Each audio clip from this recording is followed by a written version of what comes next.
Hello everyone, Stjepan here. I'll go over my league game I played on Sunday. So we were waiting for this match to happen for about 4 months because the Croatian chess league has it has its spring part and then the autumn part of the league, and there's a break during the summer. So the last game we played was in May, and now it's almost the end of September, and so we had a 4 months break.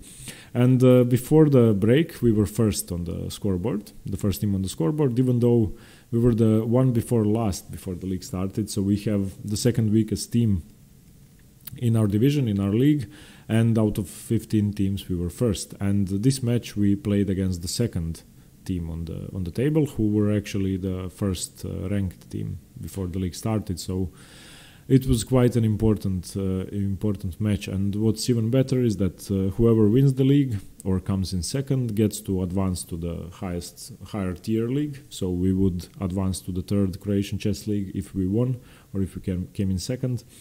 And as a team, we played on 6 boards, and we did manage to win. We won 4-2, so now we are 2 points ahead against our biggest rivals, and that's a really good thing. There are only 3 rounds to go, and as it stands now, we are going to advance to the third league.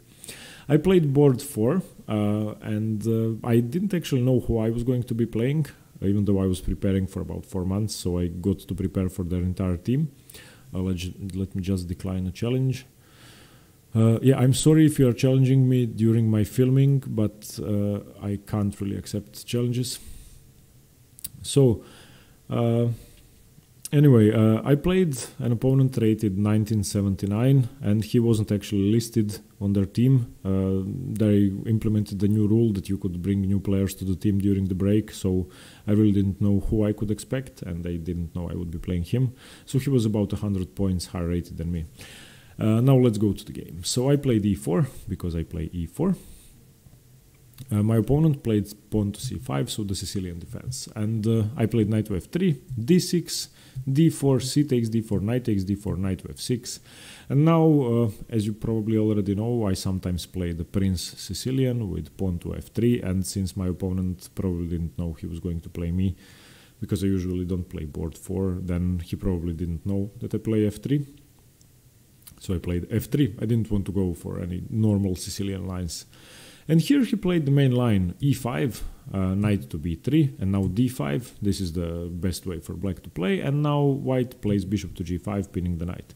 Now this is actually a variation in which white almost forcibly wins the d-pawn, and black is supposed to be better despite that, and black is supposed to have a slight edge if white takes the pawn. You're going to see why. Now black's best pawn move here is d4. Of course you shouldn't capture because I'm going to take your queen and decline your castling rights. And here white's most active reply is pawn to c3, undermining the strong black center. And here well, there are a couple of moves you could play. I think the best move is knight to c6, which my opponent did play, and now I pin again with bishop to b5. Now here, black could play several different moves. I think bishop to e6 is an okay move. My opponent played h6, and now I simply win a pawn. There is no way for black to stop that. So after h6, bishop takes f6, queen takes f6, c takes d4, bishop to b4 check was an intermezzo move, knight to c3, and here my opponent castled. Whatever he does, he can't save the pawn, because until he castles, this knight is pinned and the d4 pawn is only defended twice, actually. So if he takes, then I have a knight and a queen that could recapture. So he basically has to castle and give up a pawn. So he castled, I took on c6, removing the defender, because now the knight was no longer pinned, and after b takes c6, d takes c5, queen takes c5, this is sort of the end of the theory, and here the position is almost completely equal. If anybody is better, then it's black. He has the bishop pair. Because of that, I do have a better pawn structure and an extra pawn, so the position is imbalanced, but almost equal. So now I played queen to d4, attacking the bishop and the queen. Of course, my knight can recapture, and he has to keep the defense of the bishop, so queen to e7, and now I castled. And now you can see that there are some tactical tricks which he could play. I could lose my queen easily if my knight weren't on b3. First he played bishop to a6, which I think is a mistake because I want to play rook to d1 anyway. Rook f to d8, queen to e3. I want to keep the defense of the c3 knight so I can recapture with the queen, so I don't have to isolate my pawns. Bishop to c4, and now this is a threat actually, because if I play, well, let me just show you. If I play a normal move, then I actually lose the game, because now I either lose the knight, or if I recapture the knight, then I lose my queen. So after bishop to c4, I played king to h1, just removing my king from the dangerous diagonal. He captured anyway, which surprised me. So bishop takes b3, a takes b3. He did double my pawns, but I have an extra pawn anyway, and he just gave up his bishop pair for basically nothing. And he actually played bishop to a6, bishop to c4, and bishop takes b3. 3 tempi in a row with the bishop, and well, he didn't really achieve that much. He got rid of my knight that wasn't that good on b3. The knight is actually misplaced on b3 in many Sicilian positions, especially in the Prins Sicilian. And here he blundered the pawn. Another one, well, you will see. Rook takes d1. Rook takes d1. He played rook to d8, and now, of course, my back rank is weak. So if my knight weren't on c3, I would have been hanging mate in some positions. And here I actually can win the a7 pawn with my queen. So we'll see how. So rook takes d8 check. Queen takes d8. Now I took on a7. Now if he takes the knight, and then I recapture, and he plays queen to d1 check, then I can play queen to g1, and if he takes here, then I just play queen to e1. I'm still a pawn up in a simplified position, and this would actually probably be convertible for white, even though queen endgames are hard to win. So after queen takes a7, he actually didn't go for that. He didn't recapture his pawn. He could have. He played queen to d2, which seems far more active, but now I can play queen to a1, simply defending the back rank mates, because he was now threatening queen to e1 checkmate and queen to c1 checkmate.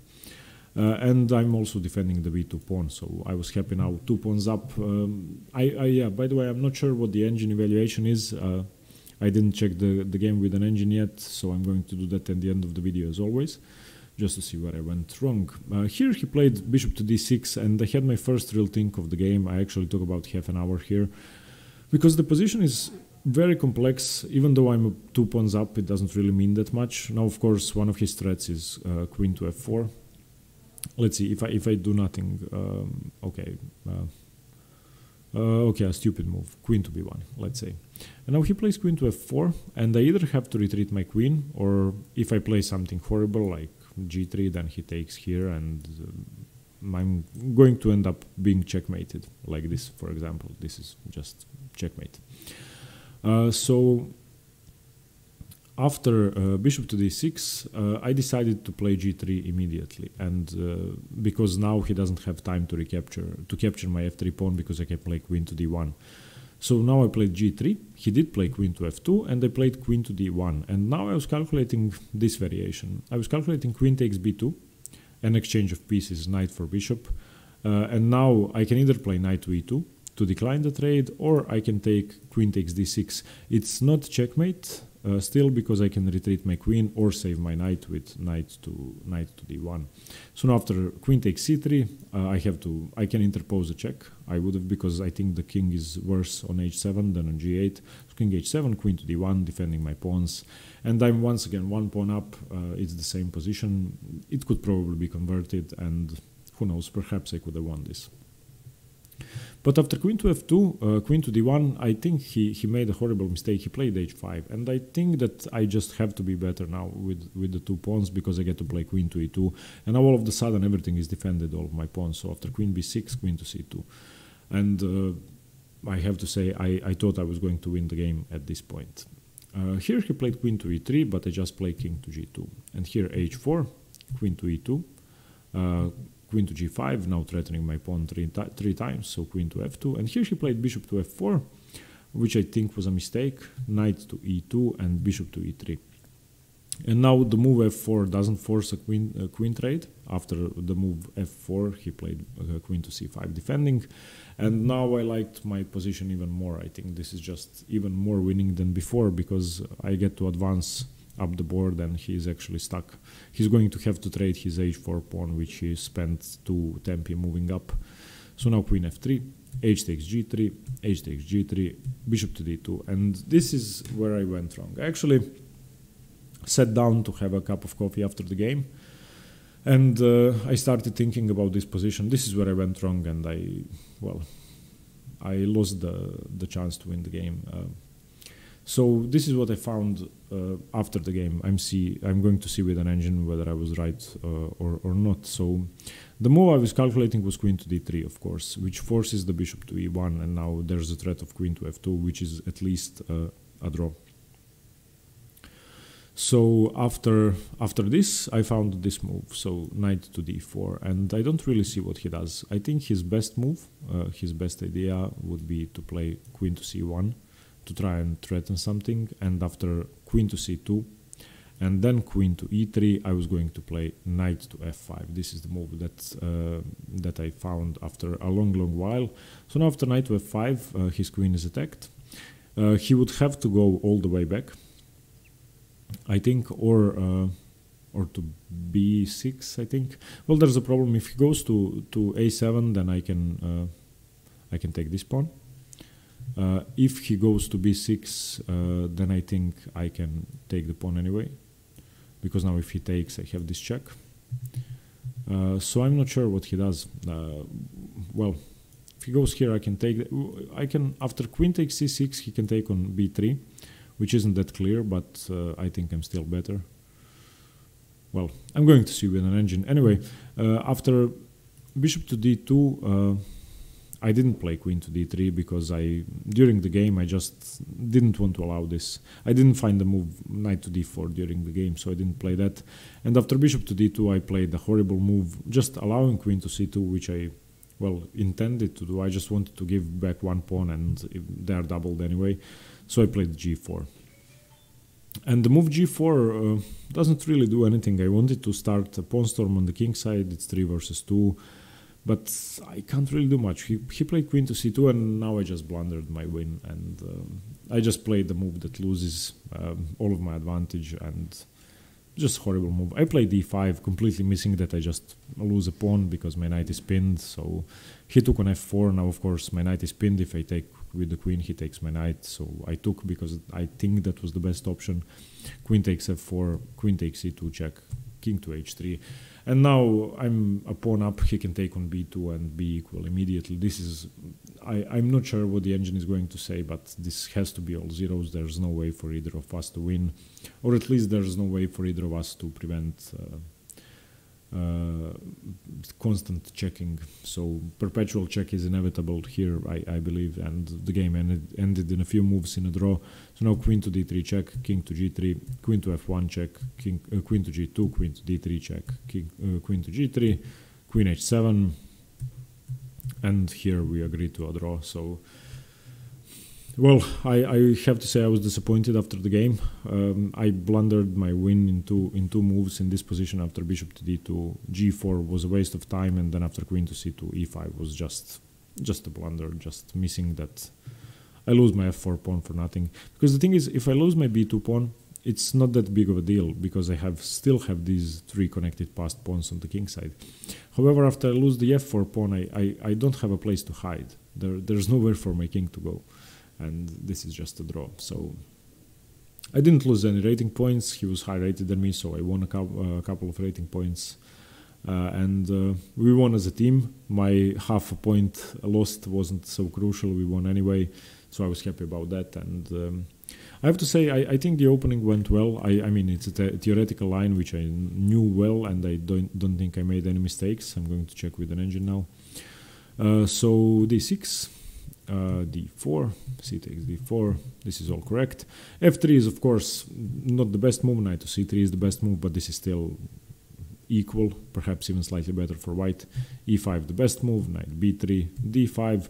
I think we both played great, we both played the best moves in the opening. Bishop g5, d4, c3, knight to c6. Here c takes d4 could be played immediately, or bishop to b5. Now the engine changes its mind to bishop to b5. I played that. Yeah, queen to b6, okay. That's another move. But then you lose a pawn anyway, because now if queen to b6, then I take on f6. No, I take on c6, check, queen takes c6. Then bishop takes f6, queen takes f6, and then once again c takes d4, e takes d4, queen takes d4, and I'm just a pawn up. After h6, it's a pawn up anyway. Bishop takes, queen takes, c takes d4, bishop takes b4 check, knight to c3. King to f1 is slightly more precise, or knight to d2, but I like to play knight to c3 in these lines. I don't know why, it's about the same. Castles, bishop takes, b takes, pawn takes, queen to d4. For here it's move 15, and we both played almost the best engine moves so far. And we both played almost a tempo. We used almost no time. Queen to e7, castles. Here he played bishop to a6, which I think was a mistake, and it was. Rook to d1, rook f to d8, queen to e3. Here he should have played queen to c7, perhaps preparing bishop to d6. He played bishop to c4 with this trick, and I don't know if you can see the evaluation on the right side of the board, but this is now plus 0.5 for white. This is his first mistake, because if I manage to spot this threat, then I'm okay. I played king to h1. Bishop takes, a takes, rook takes, rook takes, rook to d8. Yeah, now rook takes, queen takes. Let's see what the engine says. g3. Solidifying my position first. Well, that makes sense. I took on a7, which is just all zeros. Queen to d2, queen to a1. Okay, it says queen to a8 check, forcing the king to h7, and then queen to a1. Well, that's okay. That was a smart move, but I didn't spot it. So queen to a1. Bishop to d6, and now the engine would like me to play queen to d1 immediately. Now this is the same position which I calculated already. So queen to d1, queen takes b2, queen takes bishop, and queen takes knight, and queen to d1. Or why would I give up my pawn? The engine, yeah, okay. So queen to d1. So this is the same position, 4 against 5, and just dead equal. The engine says I'm 0.5, but I think it's really hard to win this position. Okay, so queen a1, bishop d6, I played g3, which is all zeros, a slight error. Queen to f2, queen to d1, and now h5. Yeah, okay, this is plus 1.5 for white. And the best way to exploit it was queen to e2, which I played. Queen to b6 was played, queen to c2, still 1.5. Queen e3, king to g2 is okay, 1.5. h4, queen e2. We played a very precise game, I have to say, both of us. f4 was played, queen c5 was played, queen f3, takes. And here she played, yeah, okay. Queen to d3 should have been played. That's plus 2 for white. g4 is all zeros. Queen to c2 was played, and now just a blunder. e5, all zeros, 0, 0, 0, 0. Yeah, this is now just an equal position. The engine can't find anything for either side, just zeros. Yeah, a bad way to blunder win into a draw, but still.